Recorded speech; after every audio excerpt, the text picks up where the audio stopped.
Capítulo 2. Meu reino não é deste mundo.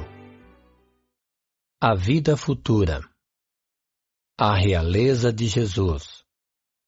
O ponto de vista. Instruções dos Espíritos. Uma realeza terrestre. 1. Pilatos, tornando a entrar, pois, no palácio, e tendo feito vir Jesus, lhe disse: Sois o rei dos judeus? Jesus lhe respondeu: Meu reino não é deste mundo. Se meu reino fosse deste mundo, minhas gentes teriam combatido para me impedir de cair nas mãos dos judeus. Mas meu reino não é aqui. Pilatos então lhe disse: Sois, pois, rei? Jesus lhe replicou: Vós o dissestes, eu sou o rei. Eu não nasci e nem vim a este mundo senão para testemunhar a verdade.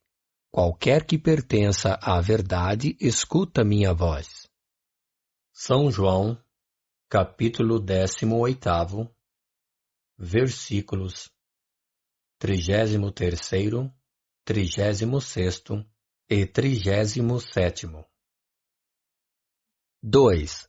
Por essas palavras, Jesus designa claramente a vida futura, que ele apresenta em todas as circunstâncias como o termo para onde tende a humanidade e como sendo o objeto das principais preocupações do homem sobre a terra. Todas as suas máximas se dirigem a esse grande princípio.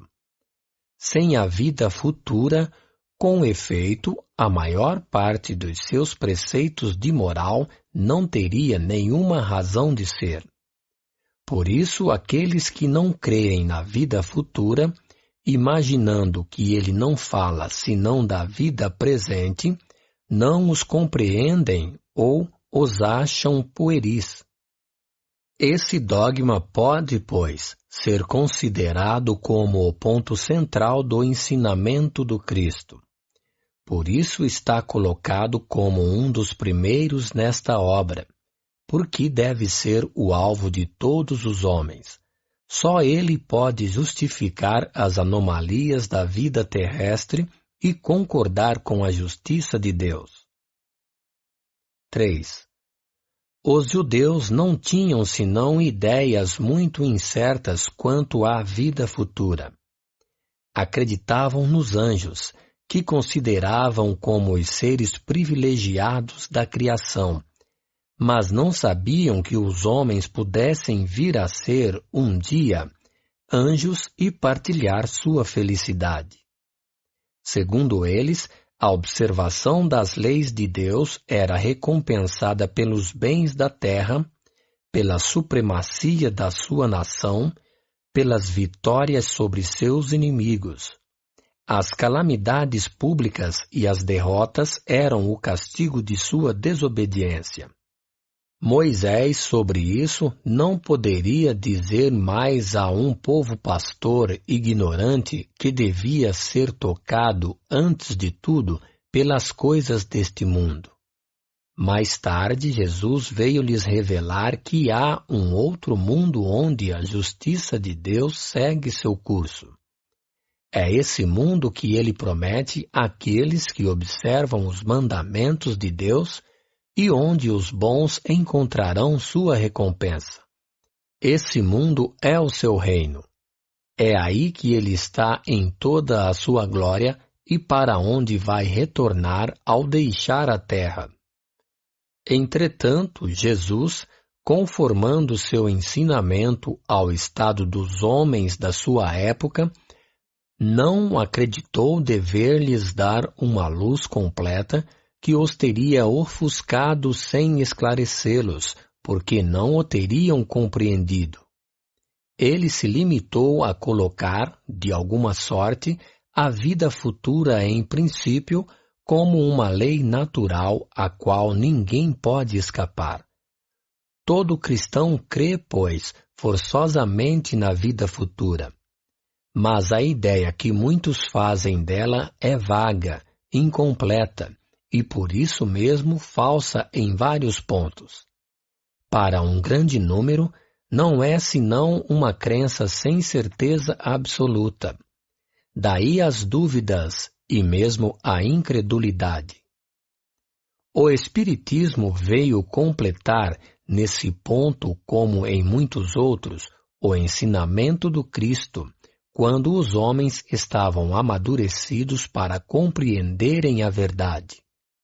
Com o Espiritismo, a vida futura não é mais um simples artigo de fé, uma hipótese.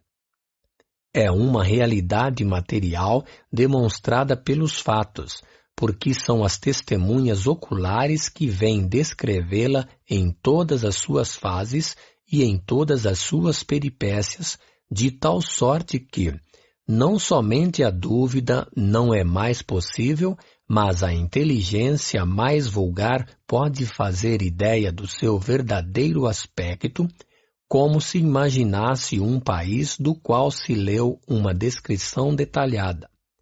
Ora, essa descrição da vida futura é tão circunstanciada, as condições de existência feliz ou infeliz daqueles que aí se encontram são tão racionais, que podemos dizer, apesar disso, que ela não pode ser de outra forma e que está lá a verdadeira justiça de Deus. A realeza de Jesus. 4. O reino de Jesus não é deste mundo. É o que cada um compreende. Mas sobre a terra não terá também uma realeza? O título de rei não implica sempre no exercício de um poder temporal. Ele é dado por um consentimento unânime àquele que seu gênio coloca em primeiro plano em uma ordem de ideias quaisquer, que domina seu século e influi sobre o progresso da humanidade. É nesse sentido que se diz, o rei ou o príncipe dos filósofos, dos artistas, dos poetas, dos escritores, etc. Essa realeza, nascida do mérito pessoal, consagrada pela posteridade, não tem, frequentemente, uma preponderância maior do que a daquele que leva o diadema. Ela é imperecível, enquanto que a outra é o jogo das vicissitudes. Ela é sempre abençoada pelas gerações futuras, enquanto que a outra, por vezes, é amaldiçoada. A realeza terrestre acaba com a vida.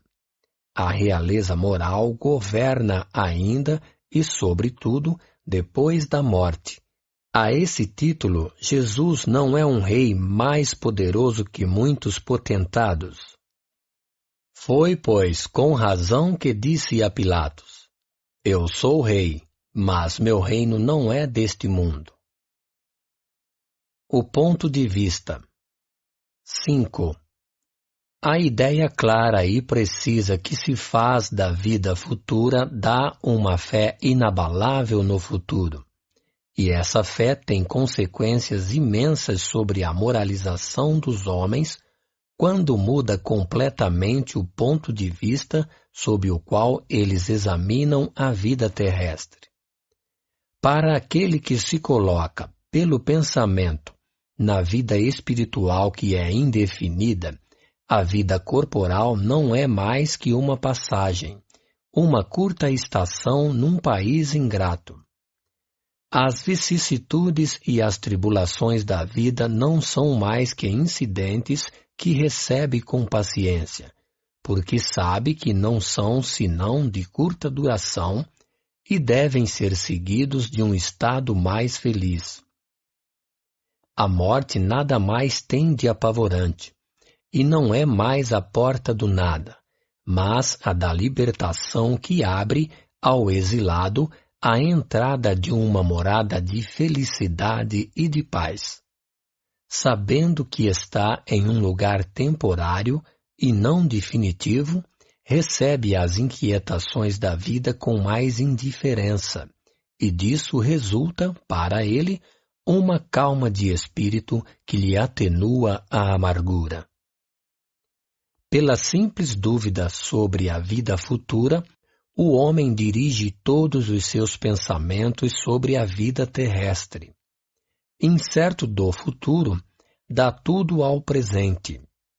Não entrevendo bens mais preciosos que os da terra, ele é como a criança que não vê nada além dos seus brinquedos. Para obtê-los não há nada que não faça.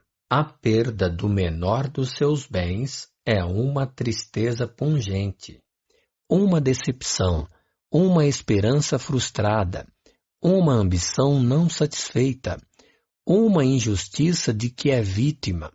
O orgulho ou a vaidade feridos são igualmente tormentos que fazem da sua vida uma angústia perpétua, dando-se, assim, voluntariamente, uma verdadeira tortura de todos os instantes.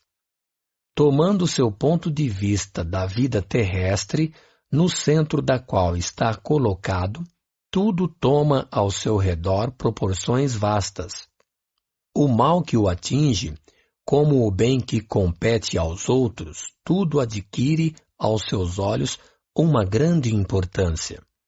Ocorre o mesmo com aquele que está no interior de uma cidade onde tudo parece grande.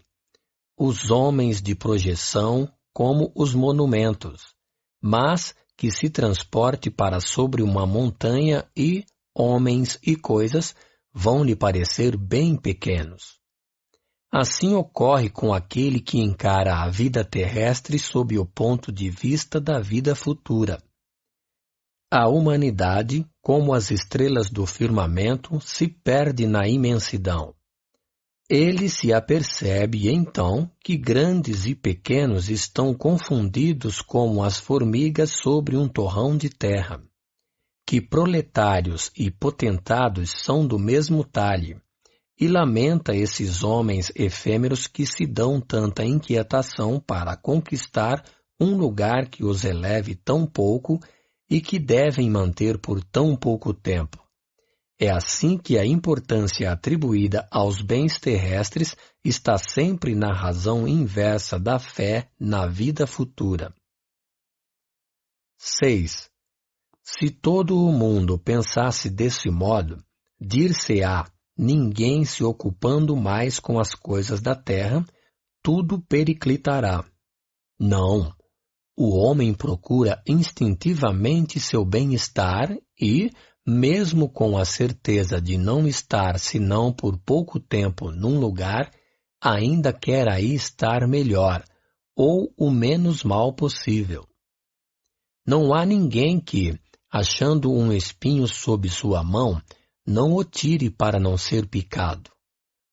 Ora, a procura de bem-estar força o homem a melhorar todas as coisas, possuído que está do instinto do progresso e da conservação, que está nas leis da natureza.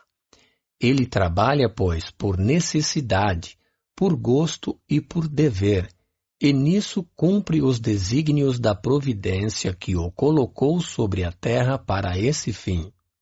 Somente aquele que considera o futuro não atribui ao presente senão uma importância relativa, e se consola facilmente com seus fracassos pensando na destinação que o espera. Deus não condena, pois, os prazeres terrestres, mas o abuso desses prazeres em prejuízo das coisas da alma. É ainda contra esse abuso que estão prevenidos aqueles que se aplicam estas palavras de Jesus: Meu reino não é deste mundo. Aquele que se identifica com a vida futura é semelhante a um homem rico que perde uma pequena soma sem com isso se perturbar.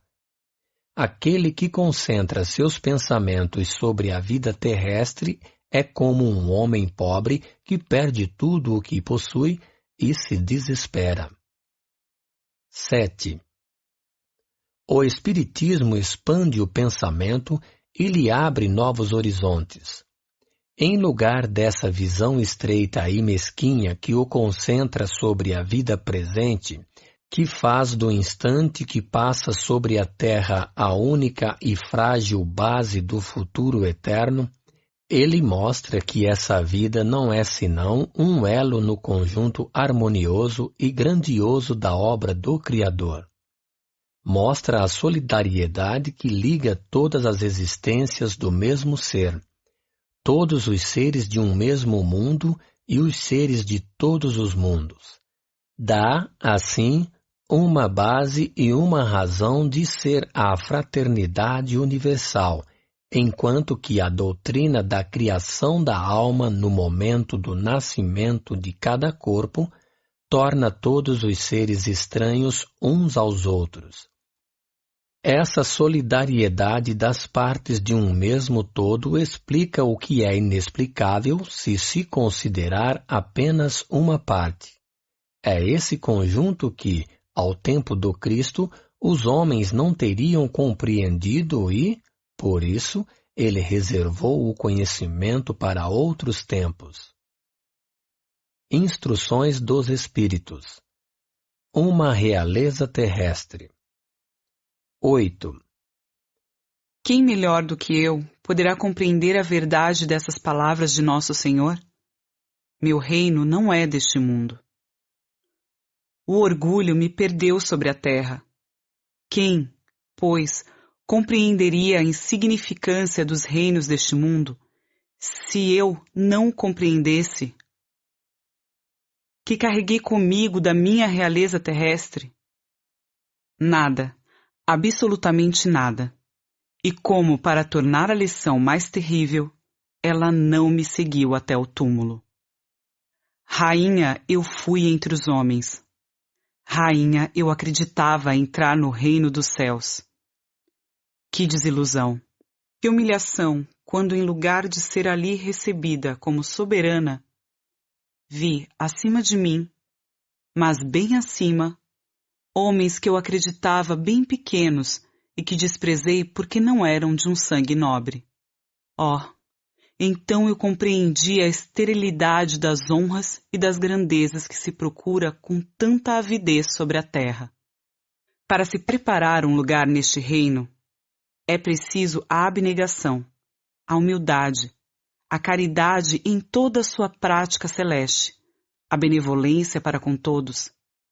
Não se vos pergunta o que fostes, que posição ocupastes, mas o bem que haveis feito, as lágrimas que enxugastes. Ó Jesus, disseste que teu reino não era deste mundo, porque é preciso sofrer para alcançar o céu, e os degraus do trono não nos aproximam dele. São os caminhos mais penosos da vida que a ele conduzem. Procurai, pois, seu caminho através das sarças e dos espinhos, e não entre as flores. Os homens correm atrás dos bens terrestres, como se os devessem guardar para sempre. Mas aqui não há mais ilusões. Eles se apercebem logo de que não agarraram senão uma sombra, e negligenciaram os únicos bens sólidos e duráveis, os únicos que lhes são de proveito na morada celeste, os únicos que podem a ela lhes dar acesso. Tende piedade daqueles que não ganharam o reino dos céus. Ajudai-os com as vossas preces, porque a prece aproxima o homem do Altíssimo. É o traço de união entre o céu e a terra. Não o esqueçais. Uma rainha de França. Havre, 1863.